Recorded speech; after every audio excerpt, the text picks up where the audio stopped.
歌谣。讲师介绍，我们请国二12班苏浩芬同学来为我们介绍。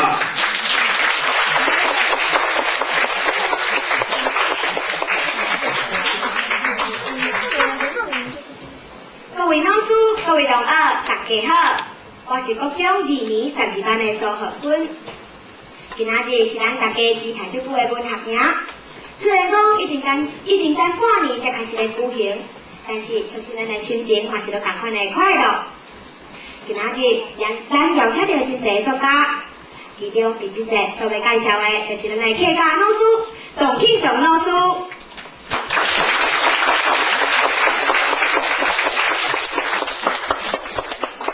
董庆祥老师，伊是宜兰社区大学客家文化的教师，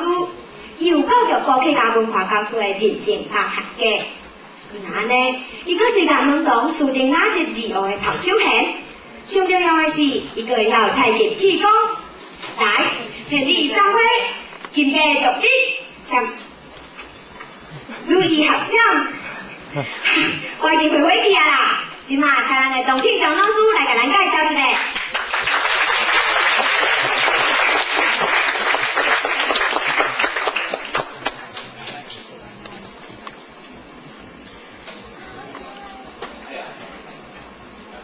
按包胎啊！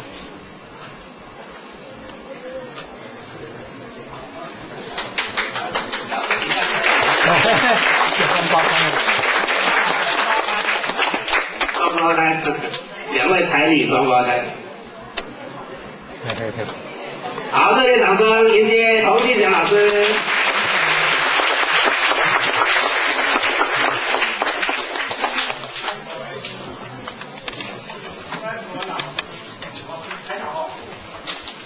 这样好。大家好，童老师好。今天非常高兴有这个机会到我们的新竹来跟各位见面。那俗语说好事多磨哈。那本来我们这个营队在今年的3月到4月都，今年的3、4月就要举办。那因为是 SARS 的关系，所以一直延到这2天才来举办哈。那么大家好，童老师好。今天非常高兴有这个机会到我们的新竹来跟各位见面。那俗语说好事多磨哈。那本来我们这个营队在今年的3月到4月都，今年的3、4月就要举办。那因为是 SARS 的关系，所以一直延到这2天才来举办哈。那么我在2年前，就是西元2001年的10月26号，也就在2年前的，跟今年来算的话就差6天哈。就说2年前的10月份，我也来到我们贵校。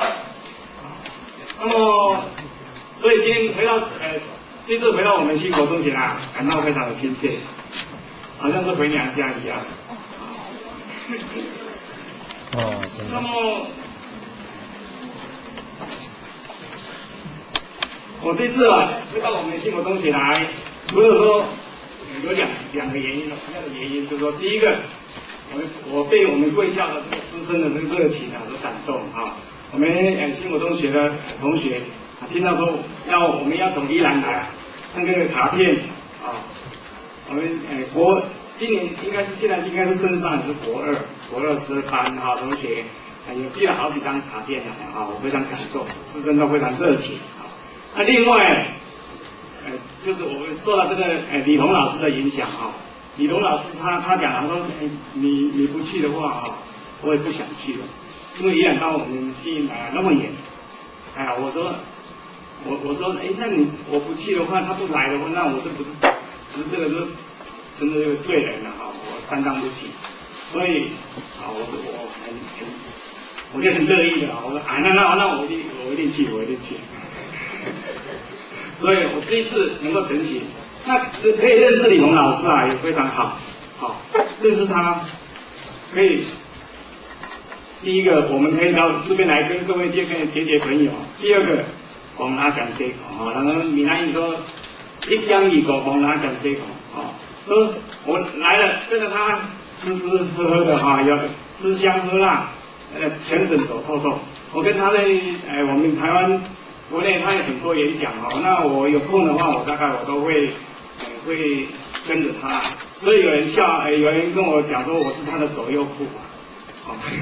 左右护法。那么可以当他左右护法，也觉得很光荣了啊。你就可以就身兼两顾嘛哈。除了玩以外，这吃喝喝的也不错啊。我们这个政府从91年的9月开始推行这个9年一贯教育以来，我们这个最近这几年来在这个乡土文化教育方面，就越来越受到重视啊，越来越受到重视。那么这个在这个7大领域里面，那个语言是其中的一部分哈。那语言里面我们都知道哈，国语、英语，还有这个我们这个乡土语言。那乡土语言里面有3种哈，就客家语，还有闽南语，还有原住民语。那么我们今天要来跟各位来介绍的，就是有关于客家语啊，客家语这个部分啊，客家人客家语这部分。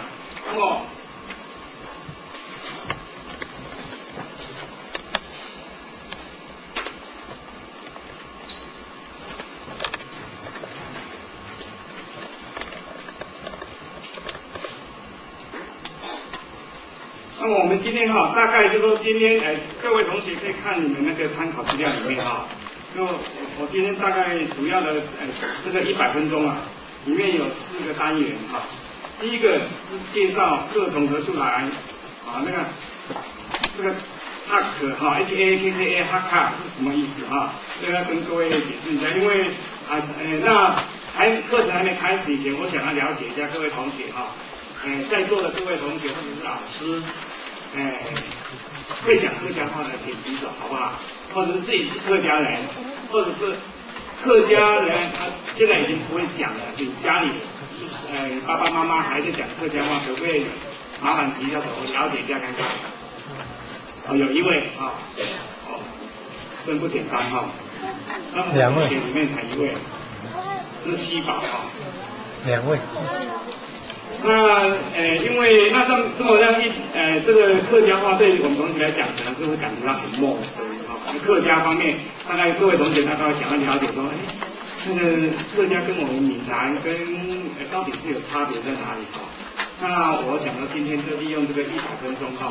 跟各位介绍关于客家方面的林林总总。但是因为这个题目客家文化客家文化包罗万象客家文化是包罗万象的。那么在这个课程里面只要这个客家文化是4个字大概如果在社区大学那边来上课的话，大概要讲1个学期就所谓文化就是我们这个祖先这个先人祖先他的智慧在为我们要适应这个环境所产生各种那个他在食衣住行娱乐还有文化艺文这等等，那么这个包罗万象。那我们今天因为时间所限，我们就选几个比较有代表性的那个题目来这边来介绍。那首先我们看这个客从何处来？那我们今天要讲这个主题，那对象是就客家人。那么什么叫客家人？什么叫客家这个客家人，我们闽南语说客人，闽南语说客人，那客家语说客家人也有讲的是客人。那闽南语呢人客，客人跟人客这同样是2个字那个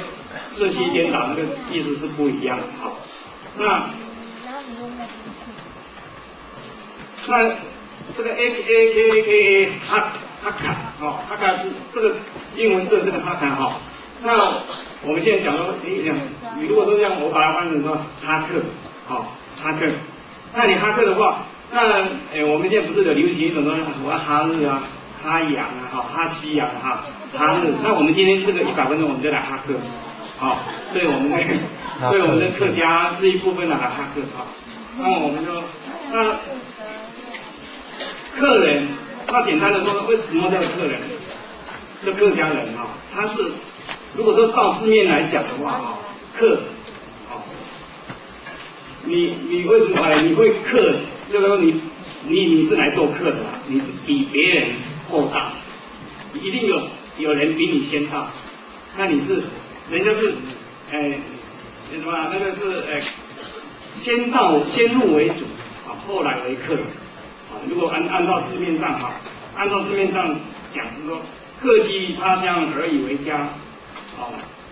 是先入为主，后来为客啊。这我们从那个字面上这么来讲啊。那我们这个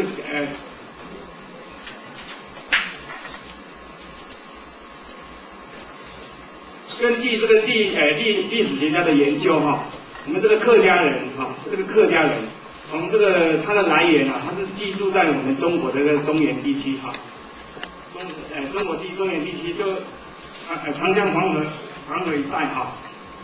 这个黄河嘛哈，那这长江跟黄河在这里啊，长江在这里，那这个地方啊就叫我们中国的那个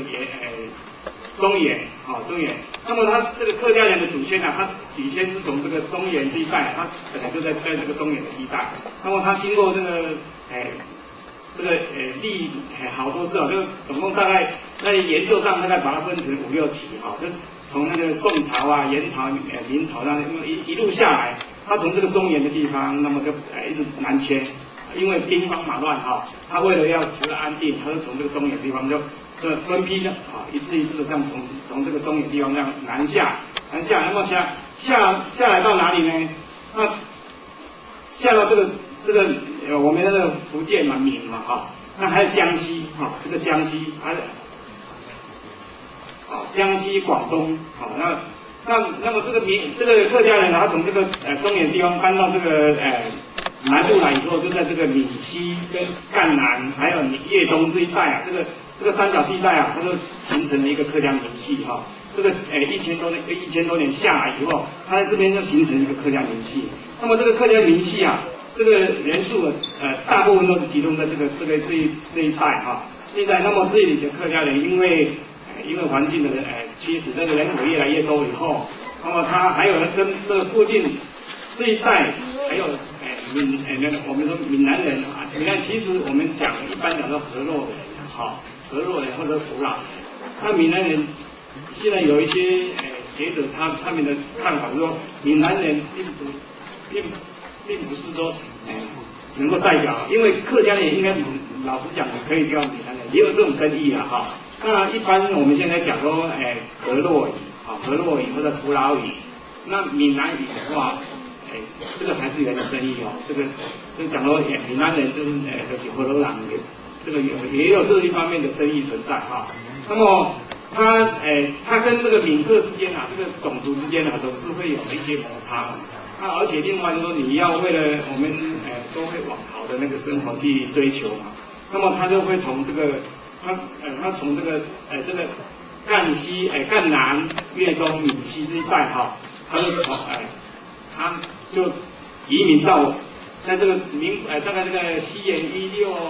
1616世纪到17世纪这一段时间哈，那么这个大概是在清朝时代哈，明末清初的时候，那么这个客家民族啊，客家民系的这个客家人，他是从这个地带哈，经过这个台湾海峡啊，由这个台湾海峡横渡这个台湾海峡到我们台湾到我们台湾移植到我们台湾来开垦。那么我们在所以我们台湾从大陆移过来的这个客家人跟闽南人嘛啊，就大部分都集中在这个靠沿海这边这个省份的那个移民，所以我们台湾我们这个属于一种移民的移垦社会哈。那么移垦社会，那么他到这个客家人啊，因为他这个地方他生活的地方是在山区啊，在山区。那么他移到台湾来以后，因为他的移到台湾来这个年代啊，比我们那个河洛的这个民系啊比较慢，所以他老是比人慢一步啊。所以他还是客人，好，他到台湾来以后还是当客人，他还是比人家慢。那么他搬到台湾来以后呢，他就平地都已经先被先来的先占嘛，那么他们慢来以后他没办法，他就一直就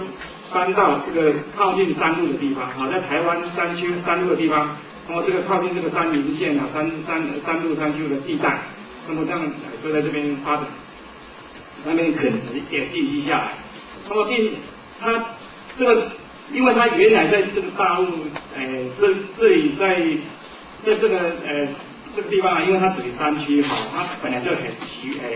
本来就习惯上在这个抹生啊，在这个这个山里面抹生，好，它比较适合这个山里面抹生有这种这种技巧。那么他搬到台湾来以后还是一样，他还是住在这个靠山的地方。那么他跟他原来的习性是不谋而合，所以客家人一般来讲都他不会去比较少有时候去抓鱼的啦，好，靠近海边啊抓鱼啊，那这种工作是比较少，大概都是跑到深山里面去哈，不是砍柴嘛，就是伐木。好，这个台湾以前这个日本时代这个樟脑非常有名，还有这个香茅油啊，茶种茶哈，这些出众的工作都是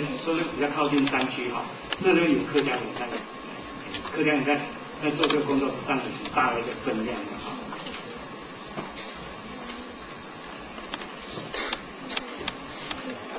这个那么这张图哈，就是讲到我们这个客家民系啊，从这个中原大陆这个地方南下南移以后，然后他再经过到往西哈，再到移民到国外去，那像那个马来西亚、泰国、越南啊，这一方面很多华侨也是都从大陆这边哈这边过来的客家人非常多。这个客家人在这个世界上这个分布啊也是很多哈。那像这个哈，这个路线就是从这个赣南闽西粤东这一带啊，它就移到我们移到台湾来这个哈，这个红色的这个是代表它的这个整个一个移动的一个路径的哈。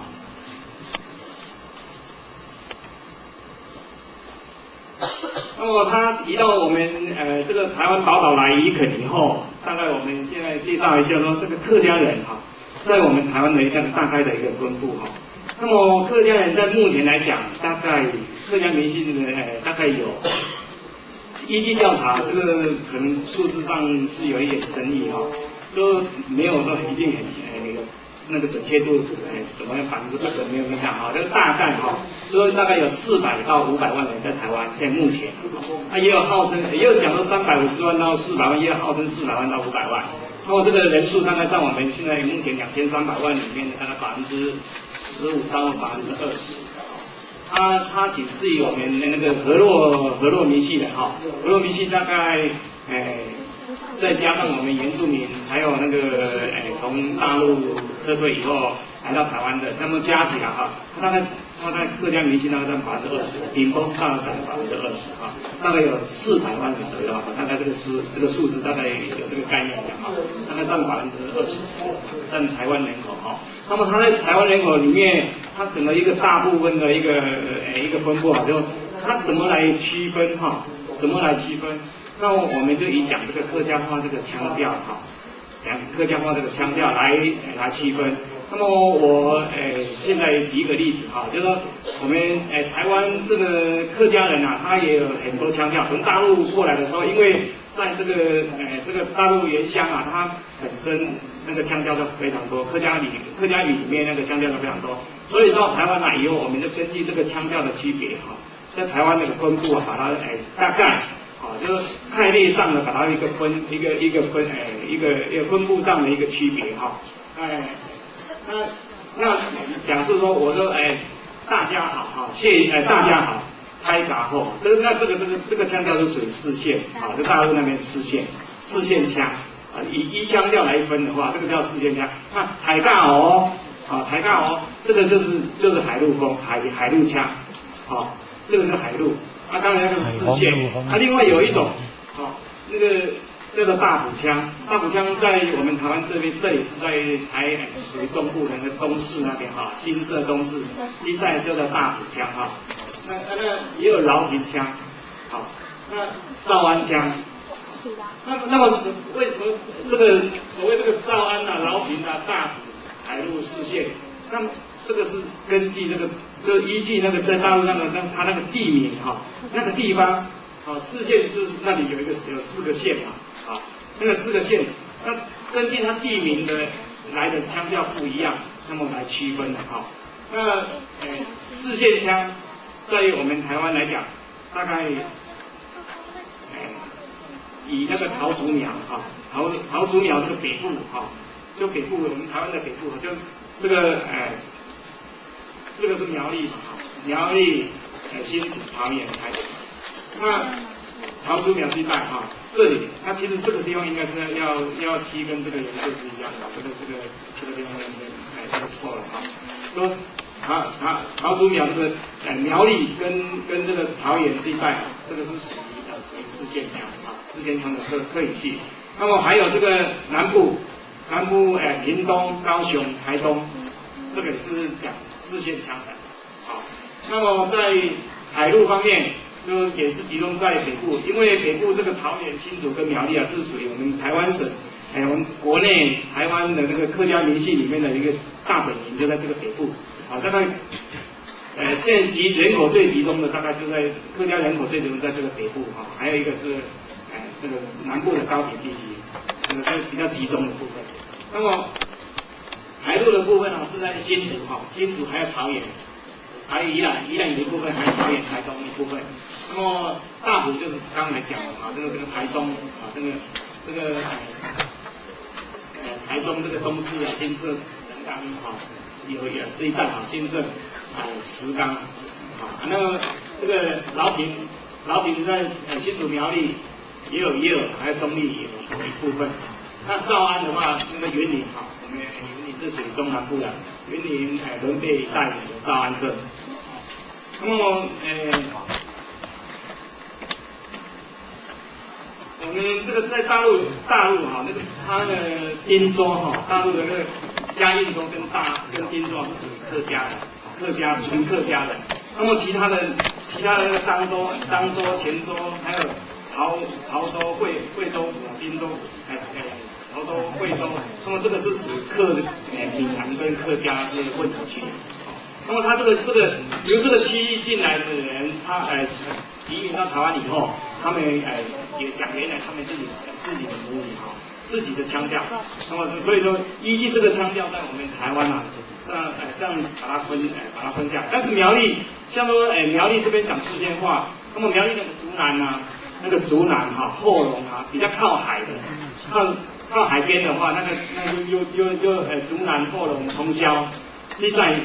带又比较靠海边的哈，那又属于闽南民讲那个湖老话，湖老话很好，就讲鹅肉的啊。那靠山的部分哈，这个都比较山丘嘛，这个北部都比较属于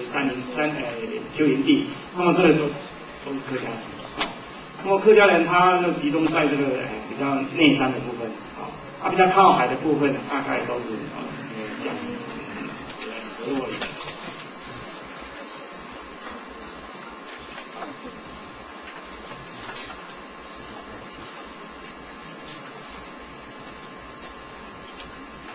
这个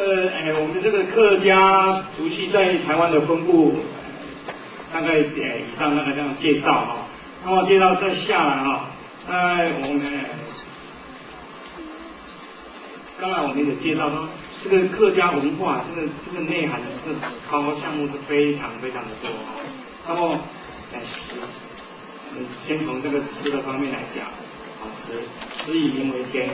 我们一张开眼睛，大概就是要吃饭啊，这个是每天都必须要不吃饭也不行啊，不吃东西也不行。那么食对我们来讲是非常重要的，非常重要。那么客家人他在吃的方面呢，有一个比较特殊的哈，几个例子来讲啊，它是比较香，它是注重比较香，还有比较咸，是咸讲物件才是咸。比较很肥啦哈，油肉的话比较很肥。那么为什么他会比较注重这个比较强调这3个哈？那因为以前啊，因为也没有冰箱嘛，东西很容易腐烂啊，它是属于一种它是比较属于像比较游牧民族一样，它是自己做一做，然后它要移动，它跑来跑去的哈。那它这个东西你都带在身上的话，你没有冰箱很容易坏啊，所以它弄得浅一点，好像很肥，因为它是靠近山区哈，它在山家只是做一种劳力的工作，它比较吃重哈，劳力的工作。那么我们做一般都知道哈，我们这个消耗体力，他做劳力在山区里面打拼，那么他会消耗这个体力啊比较多，那么他吃的东西就要比较高，比较热量要高一点，那么那他就会比较吃的东西就会比较咸一点。那六来您咱们父母亲不会骂我们说你一起无食呀，无食呀，流汗很多嘛，人会比较没有元气啊，所以他就吃的比较咸一点。这个香咸，这个是客家这个吃的东西啊，是比较特殊的，比较着重在这几样上面比较特殊的哈。那么各位不晓得，我早上我听到我们那个蔡老师接我们从旅馆接过来的时候，他讲说，我们这个新营地方也有一家客家餐馆，要客家口味的，这个很好，既然这边客家人很少嘛，既然还有客家口味的那个餐馆哈，那各位不晓得有没有跟你爸爸妈妈他们出去啊？他们讲我们吃个客家口味，那么所谓客家口味有什么代表性？客家口味，那各位有没有听过呢？客家小炒啊，大概去客家餐厅的话，大概会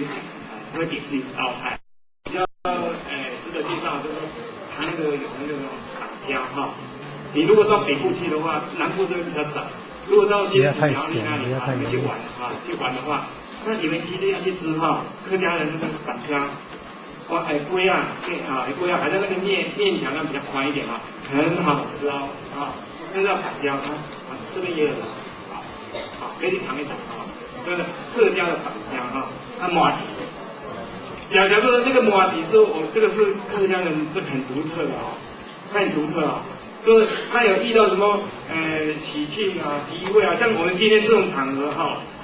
因为我从宜兰那边来太远了哈，不然的话，像我们在社区大学的话，像我们在上课，我们都有做那个美食欣赏啊，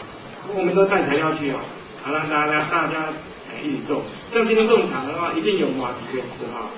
我只要昨天晚上还是想说，还可惜我真的太远了，不然我就带麻糬来给各位分享。那个麻糬，他遇到那个有。集会场合啊，很热闹啊，什么节日的话，在客家人里面来讲，一定会有这一道菜，这一道那个食物那像结婚喜庆啊，你去做客要回家的，他一个人就一包，他会送你当个礼物带回去。这个在客家里面那个麻糬是占的一个相当的。另外就是擂茶擂茶我们大概应该有听过一个钵那么那里面有那个腰果啦，这个芝麻啦，这个绿茶茶叶它还有加了其他的一些那个下去它直接把它抹，用那个棒子在那个钵里面把它磨得细细的，然后要泡茶等着我们在泡茶这样吃那这个就客家的擂茶也蛮有名气的他接下来是介绍这个住的，那么客家人他在这个不管你在原乡、在大陆、在台湾他对住这个这一方面很讲究他很讲究这个风水，所谓风水地理风水所以他在做的时候客家人有一个很独特的，就是说他有这个家族的那个宗法的那个关系都很注重这个伦理家族宗法。那么在一个家族里面，因为他从事劳力要人口要很多人口很多，那他大概一个家族的话，他都舍不得把它分开因为要劳力嘛，人口要多人好做事那么他那个他就会在一个家族就住在一个地方。另外就是客家人，因为他住的环境条件是比较差都大部分都在山区所以他那个地势很有限那林地嘛要留下来做耕种，那么住的地方他就会受到限制，那很有限。很有限的时候，他就在他要住建这个房子，他就考虑到说，这个怎么样？这个空间这个空间上的应用他就会注意到说，要怎么样来把这个做最大的利用所以他在这几方面这种因素加起来以后，他有一个独特的一个发展就是说它很集中很集中。第二，它那个位置是在比较偏僻都比较属于那个不是很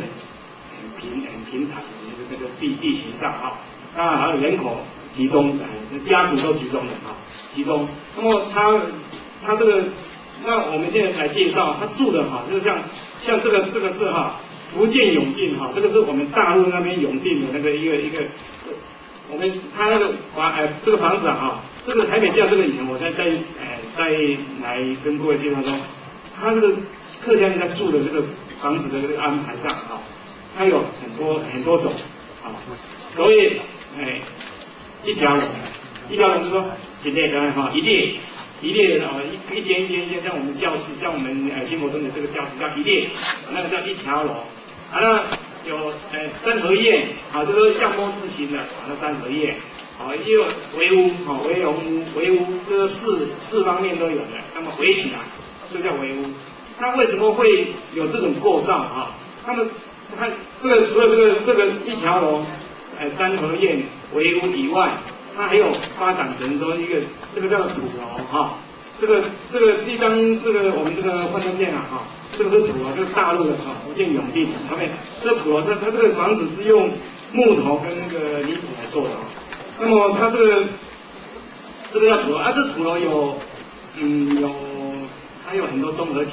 它有圆形的，有方形的，有圆形加方形的它这个是整个三种综合式的也有。那么在我们这个是福建永定，它这个很有名的这个应该叫陈奇那么它这个建筑它有一定的规则，它因为讲风水讲风水那么讲地理讲风水，它有一个轴线它这个有一个轴线它这个有一个轴线这个都有一个相关在地理上那个风水上来讲风水学上面来讲，它这个都有一个建设上的一个轴线那么你不要看它这个是很高调照下来，所以你看到很矮其实这个是4-5层有4-5层楼那么高那么这里面这个这个中间这个地方它这个建筑它有一个特点说，它很注重这个祖宗的牌位就是说宗祠我们一般讲到宗祠它就在最核心的部分那么在这张图上面宗祠就在这里在中心的地位。那么宗祠它以这个宗祠为中心，然后向四面发展以后这个1层2层3层，在最外面1层这样那么以这个为核心宗祠这个一定它最重要的位置在轴心的部分这个客家人在这个房子这个建筑上很讲究这个东西就中心部位最重要的部分就是宗祠的部分那么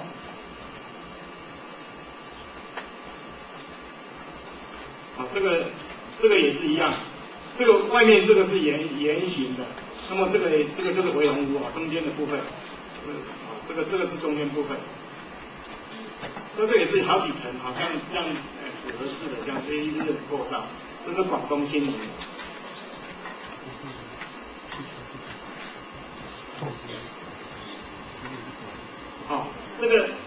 这个是圆形土楼这个圆形土楼，那有人讲这个是不是天上掉下来的飞碟天上掉下来的飞碟，地上长出来的蘑菇有人这么称啊哈，说是这个地上掉下来的飞碟吗？或者是地上长出来的蘑菇？那么以前在那个冷战时代哈，就在冷战时代，美国的那个人造卫星啊，探测结果他发现说，哎呦不得了，这个大陆啊有这个火箭啊，这个飞弹的发射基地哦，这个是瞄准台湾的哦。曾经有人这么讲过，讲得很耸动啊，说啊不得了，这个太多了，因为这种构造在福建、广东那边非常多，好像这种圆形的哈，它这个有圆形的，有方形的，有这个哈，它这那种形状是这个，那圆形的在福建里面就有900，听说有900多座，那个方形的就有3万多座，都很多啊，哦，那这个在这张图上面来讲，这个就是它的那个圆形的啊，这个你看这个4、5层楼。啊，你看非常漂亮啊，这个构造也非常漂亮啊。它所占的空间就很有限啊，很有限。啊，因为它这个建在这个这个是属于山沟啦哈，山谷里面。那它这个受到地形的限制，它都集中在一起嘛，对。所以它用这种构造，它占的那个地啊是非常的少，啊，可以节省很多用地啊。好像这个圆的，它看这个是方的，啊，这个又一般的，啊，这个一般的。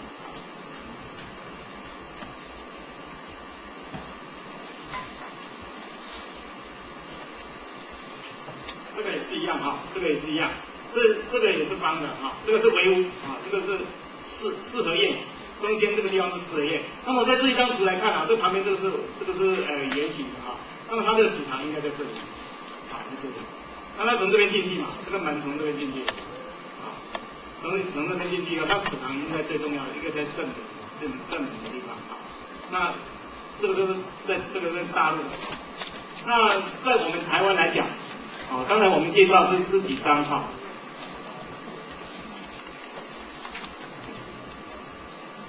啊对，这个哈，这个是不是很清楚哈？那么这个圆形的，这个是圆楼哈，这个圆楼，这个圆楼圆形的，这也是哈，这个圆形，这个里面看的哈，它很壮观，很壮观。那么它有什么发现啊？它这个鼓楼这个墙壁上啊有一个洞啊，就是因为他们这个住在这里啊，他因为从他中原大陆那边移垦，中原的地方移垦到南方来以后啊，他有土匪啊，那当地啊那个因为靠近山区嘛，就有土匪会来抢啊，会来扰民嘛。那么他们这种结构啊，它是可以。这个防御性工作，防御性的这个功能非常强，啊，它这个都有炮孔啊，这个地方就是红的，它上面的这个叫炮孔，啊，敌人来的时候，它可以这个可以射击，啊，这个整个构造来讲是非常很理想的一个，又不占地，又有防卫性，啊，安全性又高，那有一个大门嘛，那现在人家来万一有什么3长2短啊，有人来抢劫，赶快把门锁起来，啊。这个是防御性，这个安全性啊，就蛮高的，所以这个客人这个智慧啊，会非常高，哦，他是把那个这个建筑的那个智慧发挥到极点。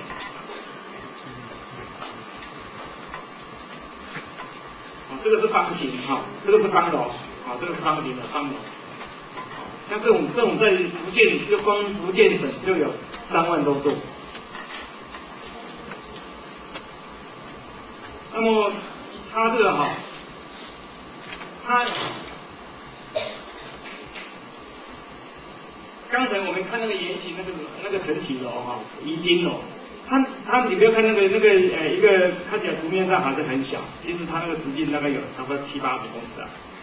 那个很宽啊。它里面一栋大楼里面大概听说了，我是没有去过，但我从资料上面看哦，它可以住400多户人家。哦，人口有700-800人嘛，就一栋，你看那个一个圆形上的，可以住700-800人在那里面，一个家族，哦，那个房间有400多间啊，哦，有5层，哦，有5层有这种规模，那所以说他们那边有有那个，他有一个民谣，他们在他们土楼这一方面呢，有一个民谣，他讲高4层楼4千，高4层那个高度有4层楼4千，上上下下400间，园里园千套千，历经沧桑300年，这个你看从这一句这个民谣上面来看，就可以体会到说，它这个构筑它这个建筑实在是实在是很惊人那所以说怪不得它现在这种构造在大陆已经被那个联合国被联合国然后收录为这个世界8大奇景之一这个土楼这个圆楼方楼是被联合国的文教发展基金会会把它收获是世界8大奇景之一那么这个这跟可以避免这个万里长城这个在客家民系的这个建筑上面来讲是一个很特殊的例子，值得介绍的那么在我们这个大陆的部分讲完了，那接下来我们就介绍我们台湾的台湾的，看看我们台湾的跟大陆的到底有什么差别他从大陆移民到台湾来以后，那么经过这个几百年下来，300多年前他从大陆移到我们台湾来以后，大概有发展怎么样？因地制宜的东西不一样，跟中原跟大陆这边有什么不一样的地方那么我们下来就来介绍我们台湾的那么台湾我们客家话里面有一句叫对住这个房子叫伙房伙房那个伙就是说结伙打劫那个伙伙伴的伙用那个字一个伙一个那个那叫伙房，也有人讲都是用那个伙夫的伙都什么伙食的伙这个其实那个伙是表示代表众多嘛，另外那个伙夫的伙是代表的是一个灶大家在一起生活，共用同一个灶在一起生活，那就有这伙房这个客家话这个2个字来可以看出说，这客家人的这个特性就是说，他还是一样。到台湾，一直到台湾来以后，他还是生活在一起他为了说，因为他到台湾来以后要面对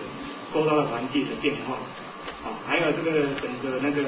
社会的治安，因为300年前那时候是明末清初在移民到台湾来的时候，那时候是我们台湾是这对清朝来讲都是化外之地这边政府是不太管得着的所以地方的治安都不是很好。那不是很好的时候，那他很多的那个都会有一些事情发生然后在治安上面他就有一种考虑，所以他移到台湾来以后，他还是一样秉持着他原来在大陆的那种特性，到台湾来以后，他还是一样他也是因为我们那个客家民系从大陆移民到台湾来以后，他第一个从我们那个记载上来讲他第一个上来是从南部上来，从那个高雄屏东这一带上来是登陆台湾以后是从这边开始第一批的，那时候大概是从这边来的。那么所以说在这个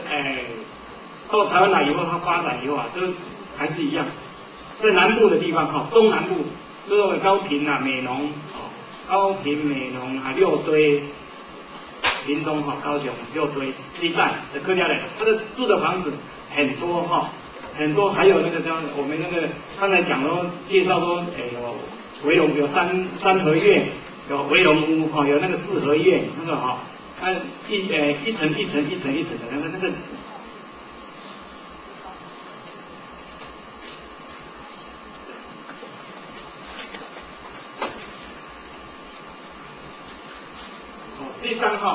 这张就是在美浓，高雄美浓那边在这个，这应该是叫屏东，不是高雄这边造的，南部的，这个是围龙屋，这是围龙屋，你看一层一层的它这个是四合院，这个是用四合院，这个也是四合院反正它这个在南部很多，目前还是很多在我们台湾的中南部还是有这种微涌物出现哈，它还是有这种微涌物出现。那么在中北部就比较少，好，在中北部比较少。那么那个南部的话就比较多这种房子的构造哈，客家族的那个民气集中的地方哈，客家人集中的地方，它还有很多保持这种结构的，这住的方面啊。那北部的地方就比较少，也是有，但是比较少。那么东部因为东部的客家人，他是在我们台湾岛里面来讲是属于二次移民哈，他是在那个台东的关山哈，以台东关山为界哈。关山以南的部分呢，它是从这个南部，因为它从南回公路这个南部，台湾的南部哈搬上去，它二次移民。那么从这个地方移上去以后，所以关山以南的部分是从这个，它大部分来自那个高雄、屏东这边的客家人上去，它是岛内大概第二次移民。北部的部分，台湾那个台东关山以北啊，到花莲这一带的话，大概是那个客家人大概是从北部。从桃园、新竹、苗栗这边，从这个搬到那边去，在国内来讲是第二次移民。那么还有一部分是从那个南投这个国庆乡啊，那个上次那个中寮哈，那个921大地震的时候，那个921大地震最严重的地方啊，什么中寮乡啊，那个中寮，还有那一部分搬去的也是一样，搬到东部去。那因为它是属于二次移民，因为年代的关系，那时候是属于大概日本时代啊，那日本统治我们台湾的时代，大概民国那个20-30年那时候，那日本统治的时候，那时候社会大概治安都已经比较趋于稳定了啊，社会的那个比较安定一点，所以说作乱啊，打劫抢家劫业这种行为就比较少，社会比较安定一点。那么所以他经过二次移民以后，他就这种建筑物就几乎是没了。所以我们到那个花莲啊、台东啊这一带去看的时候，我们这种台湾南部这种微涌物的这种情形啊，在东部来讲就几乎是没有。这个在住的方面在我们岛里面大概这种一个区别哈。那接下来哈，我们先看一段这个我们介绍大概刚才跟各位介绍的哈，我们看一段领带，大概时间有25分钟哈，请开始。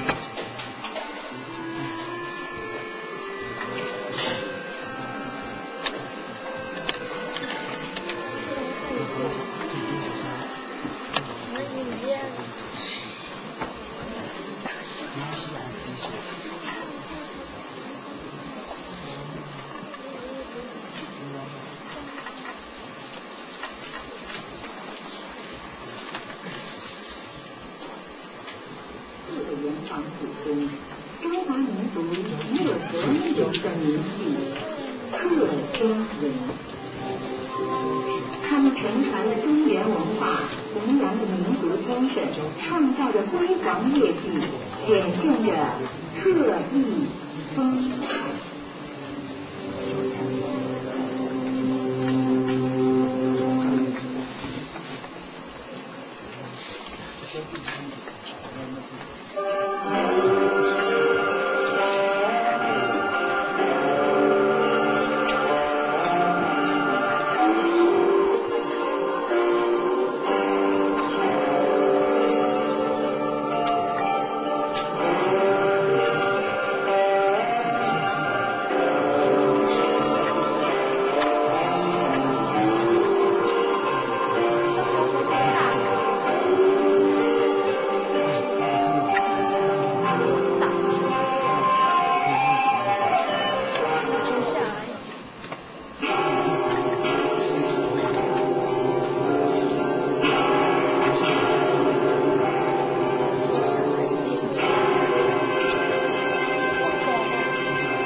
奔腾的黄河，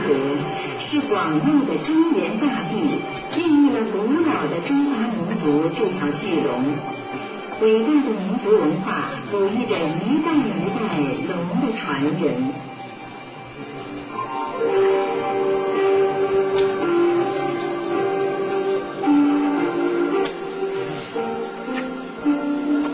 客家人的祖先本是中原汉族人，历史上灭夺江山做皇帝，豪强们逐入中原，连连打仗，加上黄河水灾，逼得中原百姓举家举族往南迁移。在客家史上，大规模的南迁高潮就有5次之多。那是一幅幅多么凄凉而又悲壮的画图。兵荒马乱，人流滚滚，有家不能守，有田不能耕，扶老携幼，离乡背井，从中原大地到江汉湖滨，进入了南方山区，直到华南沿海，走遍南方11个省。不仅是社会的剧烈动乱，还有各地土著豪强的抵制欺凌。尝尽离乱之苦，历尽人世艰辛。一部客家迁徙史可以说是中华民族灾难深重的一个写照，也正是这世世代代艰苦卓绝的人生历程，养成了客家人渴望和平安定、厌恶争斗动乱的善良心理，培育了坚毅果敢、冒险犯难、勇往直前、拼搏开拓的大无畏精神。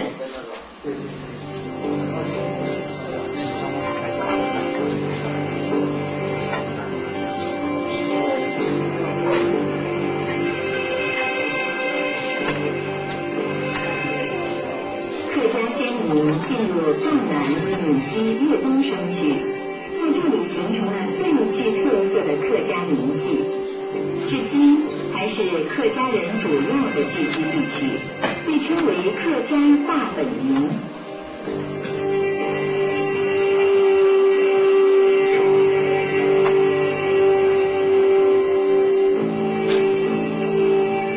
这是闽赣两省交界的宁化县石壁村。由于南迁来的100多个姓氏的客家先民曾在这里生息繁衍，再从这里搬迁到四川、云贵、湘赣、两广、港台和南亚，而被称为客家祖地、客家专属镇。洪秀全、孙中山、朱德、叶剑英、郭沫若、开埠吉隆坡的叶亚来、南方共和国元勋罗芳国、圭也纳总理张希瑟、缅甸赖翁将军、菲律宾阿基诺夫人，都是由石壁村外迁客家人的后裔。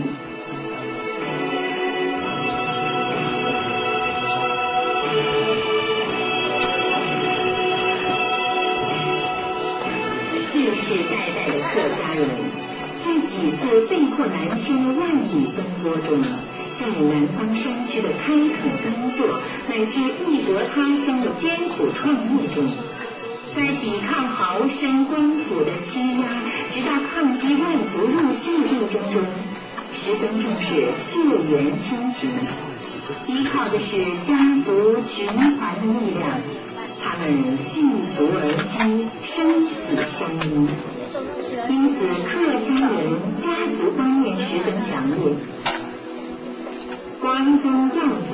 成了鞭策后人的一个重要激励因素。每个家族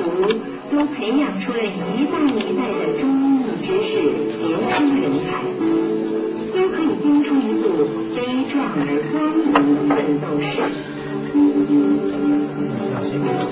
同的历史命运，共同的思想观念，共同的语言和生产方式、风俗习惯，又把不同姓氏的人紧紧地连接在一起，形成了客家人特有的强大凝聚力。在石壁村的这座客家公祠里，100多家姓氏的牌位一同排在一起，恐怕在全世界再也找不到。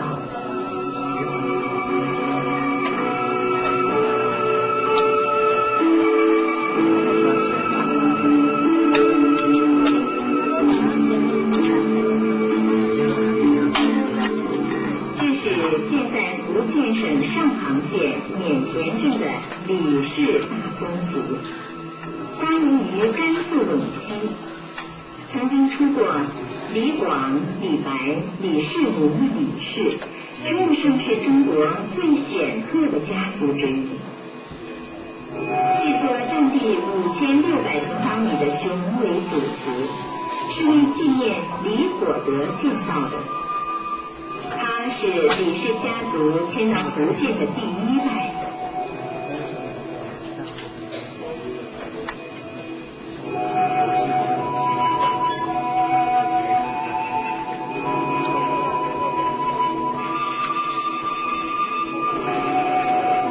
李火德的后裔遍布南方8省和东南亚各地，大有英才。台湾李登辉、新加坡李光耀、香港李嘉诚都是李火德的嫡传后代。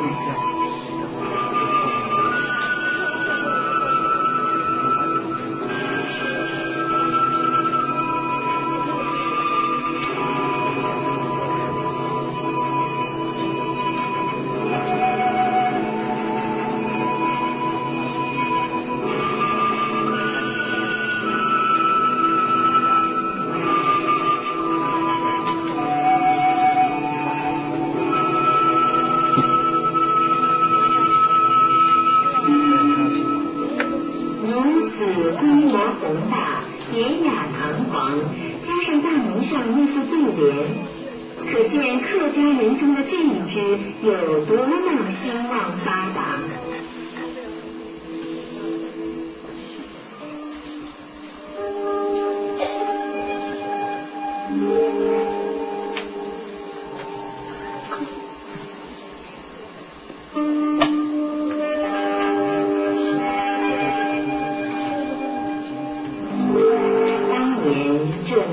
山区一片红光，高山长谷，瘴气如满，哪里比得上中原大地沃野千里？然而若比连天烽火，亦是世外桃源。但有水土，何愁衣食？于是他们逢山开路，遇水搭桥，筚路蓝缕，相依干石，劈山垦地，云水造田，把中原大地的农耕文明播向这蛮荒山野。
好的欢迎小野老师。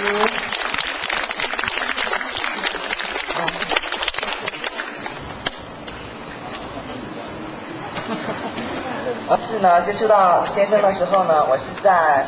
《永之声》这本书里面，当时我就非常非常强烈的感觉到，老师对于人物性格的描摹呢，有一个独到的功力，就连没有个性的性格都能描写得非常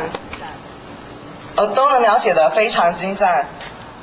当我发现呢，书中人物和自己有雷同的个性时，我会有一种共鸣的感觉，那样瞬间的共鸣不是我现在用3言2语可以形容得出来。对老师，看老师就非常的紧张，然后，当然最重要的，我觉得是老师的作品对于人生的启发。我觉得当故事一开始的时候，故事中的主角啊，都会做茧自缚，然后把自己包在一个小小的茧里面，然后不断的去寻找自己的利益，自己人生的利益，然后寻找自我，然后当我在看书的时候，我也会把自己包在一个小小的茧里面，寻找自我，体会书中人物的感觉，然后让我自己也跟着书中人物的蜕变成长。当我在看完书的时候，也感觉到自己是变成一只成蝶破茧而出羽化的感觉，真的就像是一场魔术一样哦。然后其中的虚虚实实，然后我实在也搞不太清楚。那我们现在就请小野老师来为我们介绍他魔术的技巧。谢谢各位同学讲那么精彩啊！我刚来到嘉义的时候是飞机差点搭不上，跑到那个柜台，他说剩下最后一个位置。他那个位置就在坐在那个飞机的那个驾驶后面，空中小姐隔壁最后一个位置你要不要坐？你要面对所有的那个乘客。我说没有关系，等一下我也要面对很多人，所以我先试试看坐在很多人前面什么滋味。所以我来的时候差一点没搭上飞机，不过上帝保佑，我终于来了。我搭最后一个位置，面对所有的顾客，假装眼睛闭起来没看到大家，就飞到这边来了。然后今天这个场面真的很特别，我刚才在来这边的路上讲说，其实我已经很久没有演讲，然后我最近的一场演讲是去德国，有一个法兰克福，去跟德国一个国际书展的德国现场的国际观众讲一个台湾的文学跟电影的主题，讲完之后，我就把台湾的主题带到这边来跟你们分享，所以我也非常高兴。选择你们学校，你们学校真的蛮特别的。你看刚刚的开场就知道，我从来没看过这种开场这么慎重的，有点把我吓到了。我也知道你们非常热情，因为前面有一次本来是 SARS 没有来成的，我就收到一些同学的来信，然后卡片，我看了非常感动，想说下一次如果再办的时候，就算再忙也要来。所以果然等到今天，其实我是非常忙的。那我想说又不能不来，因为实在不忍心看到各位失望的表情，所以我就来了。那我想来这边就希望跟大家分享一些共同的经验嘛。那我们就开始好不好？在场有些人要发问，是不是 ？OK， 好，那我们就开始。所以没有关系，各位不要紧张，你们就要开始吧，我们自由发问。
母亲节活动设计比赛得奖作品。